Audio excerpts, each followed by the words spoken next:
Muy buenas tardes, profesor Alonso.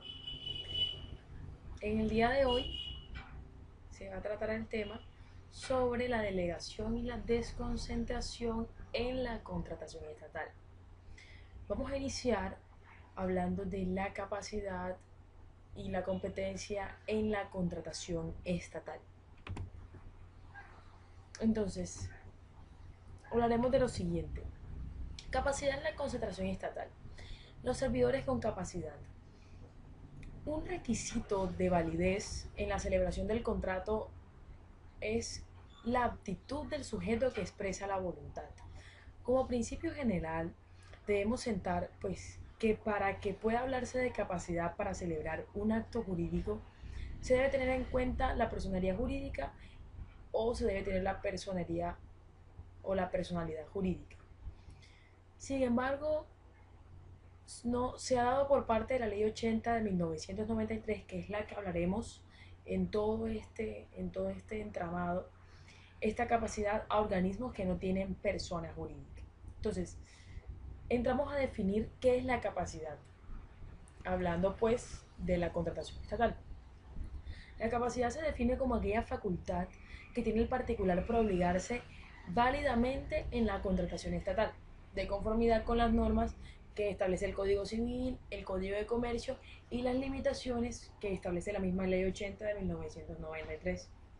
Entonces, entendamos bien que, por otro lado, la competencia es la atribución de la entidad para celebrar un contrato y del funcionario que expresa su voluntad y la facultad para manifestarla. A su vez, encontramos que, pues me permito leer, la ley 80 establece aquellas inhabilidades e incompatibilidades para contratar. Entonces, lo primero que debemos tener en cuenta es que son hábiles para participar en licitaciones o concursos y para celebrar contratos con las entidades estatales primero. Las personas que se hayan habilitadas para contratar, sea por la Constitución o por mandato de la ley. Lo segundo que debemos tener en cuenta es aquellos que participaron en licitaciones o concursos o celebraron los contratos estando inhabilitados. Tercero, aquellos que dieron lugar a la declaratoria de caducidad. También quienes en sentencia judicial hayan sido condenados a la pena accesoria de interdicción de derechos y funciones públicas y quienes hayan sido sancionados disciplinariamente con destitución. También encontramos a aquellos que sin justa causa abstengan de suscribir el contrato estatal adjudicado y los servidores públicos, quienes sean cónyuges, compañeros permanentes y quienes se encuentren dentro del segundo grado de consanguinidad o segundo de afinidad. Aquellas sociedades distintas a las anónimas abiertas, en las cuales su representante legal o cualquiera de sus socios tengan parentesco de segundo grado de consanguinidad o segundo grado de afinidad con el representante legal o con cualquiera socio de una sociedad que pues formalmente haya presentado su propuesta para una misma licitación o concurso. También encontramos aquellos socios de sociedades de personas a las cuales se haya declarado la caducidad.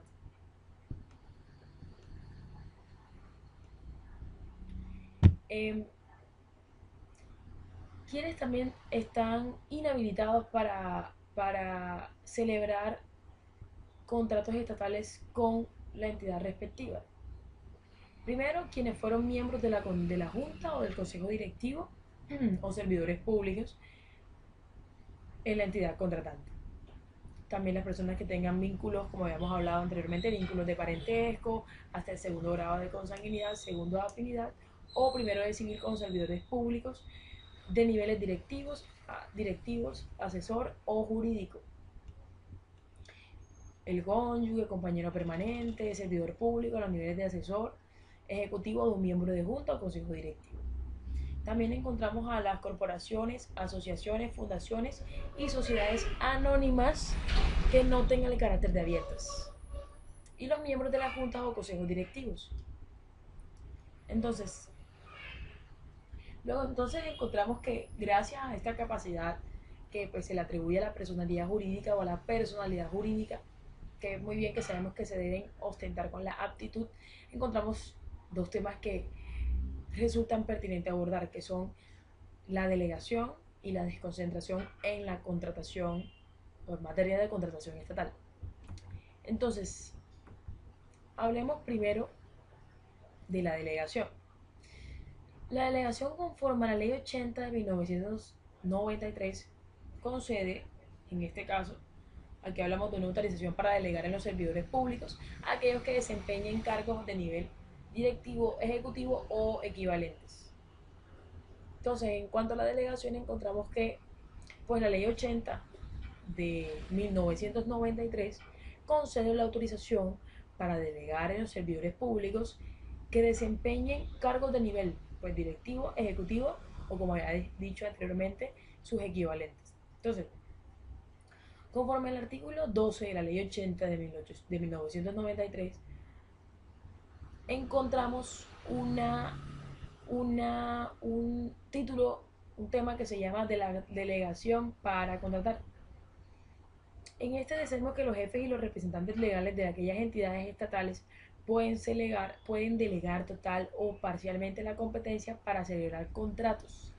Y también, que hablaremos posterior a esto, desconcentrar la realización de licitaciones o concursos en los servicios públicos que desempeñen cargos del nivel directivo o ejecutivo o en sus equivalentes.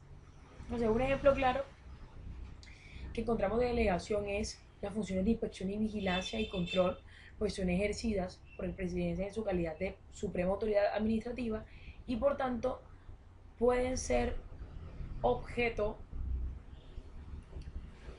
de delegación de otras entidades, como por ejemplo el Ministerio Público, cuando el presidente delega funciones al Ministerio Público, ¿cierto? Entonces, vamos a encontrar una autorización para delegar. ¿Cuándo pueden las entidades delegar? Siempre y cuando esté autorizado expresamente. Como por ejemplo, cuando encontramos la delegación presidencial, el artículo 211 de la Constitución Política establece que la ley señala las funciones que el presidente de la República puede delegar a los funcionarios. Por ejemplo, en este caso, puede ser a los ministros. Hablemos de otras figuras, por ejemplo, el delegante. El delegante es designado pues también por la Constitución o por la ley. Por ejemplo, también encontramos en el artículo 211 que la Constitución otorga la calidad de delegante al presidente de la República y faculta al legislador para que señale a aquellos que van a ser delegantes del mismo, ¿cierto? Entonces, dice, lo que se establece que el carácter delegante está íntimamente facultado, reservado al titular de la atribución o al empleo público, así como lo señala la Corte, que establece que ninguna autoridad puede delegar funciones que no tiene, es decir, debe tener las funciones, como por ejemplo cuando hablamos del presidente de la República. Entonces, ¿cómo así? Lo que quiere decir esto es que las funciones designadas las funciones delegadas estén asignadas al mismo delegante, es decir, deben pertenecer al delegante para que ésta las pueda ceder. Entonces, también existe una discrecionalidad para delegar. El delegante garantiza un amplio margen de discrecionalidad para decidir si se delega o no el ejercicio de las funciones propias de su empleo o cargo. Eso es lo más. El acto de delegación, ¿en qué consiste el acto de delegación? Esto requiere un acto formal de delegación el cual exprese la decisión del delegante. El objeto de la delegación, el delegatario y qué condiciones se van a establecer en tiempo, modo y lugar para el ejercicio del mismo. Entonces, bajo este requisito, la Corte Constitucional se pronuncia y dice que la posibilidad de transferir su competencia se perfecciona con la manifestación positiva del funcionario, es decir, de quien delega, y este mismo debe tener la intención de hacerlo, a través de un acto administrativo motivado, en el que determine su voluntad para delegar, si la competencia es limitada en el tiempo, general o específica. También encontramos una serie de figuras que es la subordinación del delegatario, lo que establece que esto fijará las condiciones para que las autoridades administrativas, o en este caso en la contratación estatal, deleguen a sus subalternos o en otras autoridades.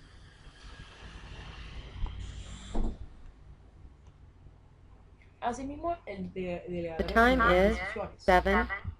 7:00 p.m.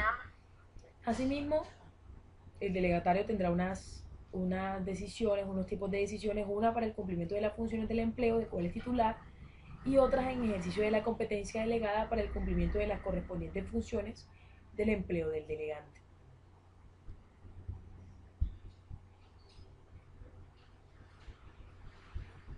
Entonces, debe existir evidentemente un vínculo entre el delegante y el delegatario. Entonces, al delegante se establece un vínculo funcional especial y permanente entre el delegante y el delegatario para el ejercicio de aquellas atribuciones delegadas. Entonces, ahora resulta hablar pues de un tema de interés que es la desconcentración. Pues ya habíamos hablado en que consistía la capacidad en los servidores públicos, que de esta se desprenden dos figuras que nos parece pertinente hablar. Hablábamos de la delegación y hablábamos ahora pues de la desconcentración. La desconcentración es aquella facultad en la que el superior jerárquico reparte algunas de sus competencias entre sus subalternos, ubicados o no en la sede principal, sin que ello les otorgue autonomía en el cumplimiento de esas funciones que este mismo establezca. Entonces, la desconcentración hace relación a la transferencia de potestades para la toma de decisiones, instancias o agencias que se encuentren subordinadas al ente central, sin que necesariamente gocen de personería jurídica, de presupuesto, de reglamento propio. El propósito de esta figura es descongestionar todas aquellas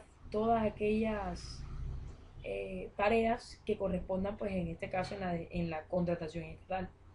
Un ejemplo claro que podemos encontrar en la desconcentración es la existencia de la cosa juzgada material respecto a la constitucionalidad de las normas que determinan la desconcentración de las funciones de inspección, vigilancia y control en cabeza del presidente de la superintendencia bancaria. De conformidad, pues, conforme a lo consultado, eh, este ejemplo fue tomado de una sentencia de constitucionalidad, una sentencia C, la sentencia C 496 de 1998. Fuera de eso, encontramos que existen unos derechos y deberes en las entidades estatales y unos derechos y deberes de los contratistas. Entonces, en cuanto a los derechos y deberes de las entidades estatales, encontramos que conforme al artículo 3 de la Ley 80 de 1993, los servidores públicos tienen en consideración que al celebrar contratos con la ejecución de los mismos, las entidades buscan el cumplimiento de los fines estatales. Eso es lo principal que debemos tener en cuenta, que van en cumplimiento de los fines estatales.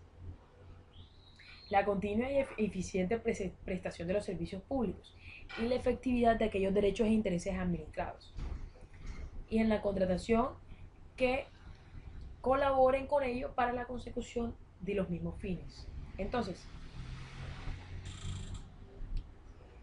el artículo cuarto establece cuáles son los derechos y deberes de las entidades estatales. Vamos a encontrar lo primero que vamos a encontrar es exigir al contratista la ejecución idónea y oportuna del objeto contratado. También le corresponderá adelantar aquellas gestiones necesarias para el reconocimiento y cobro de las sanciones pecuniarias y garantías a que hubiera lugar. También van a solicitar la actualización o la revisión de los precios cuando se produzcan fenómenos que alteren en su contra el equilibrio económico o financiero del contrato. También adelantarán revisiones periódicas de obras ejecutadas, exigirán la calidad de los bienes y servicios adquiridos por las entidades estatales, conforme a los requisitos mínimos previstos en las normas técnicas obligatorias. También adelantarán las acciones pertinentes a obtener la indemnización de los daños que sufran en desarrollo o con ocasión de los contratos celebrados. También repetirán contra los servidores públicos, contra el contratista, terceros responsables, las indemnizaciones que se deban pagar conforme a las ejecuciones en una actividad contractual. También se adoptarán medidas necesarias para mantener durante el desarrollo y la ejecución del contrato en las condiciones técnicas, económicas y financieras existentes al momento de proponer en los casos en que se hubiera realizado la licitación o concurso.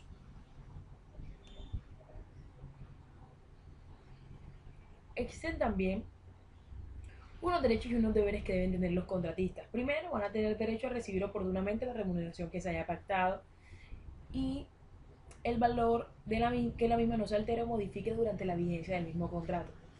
Lo segundo es que van a colaborar con las entidades contratantes en lo que sea necesario y pertinente para que el objeto contratado se cumpla y este sea de la mejor calidad.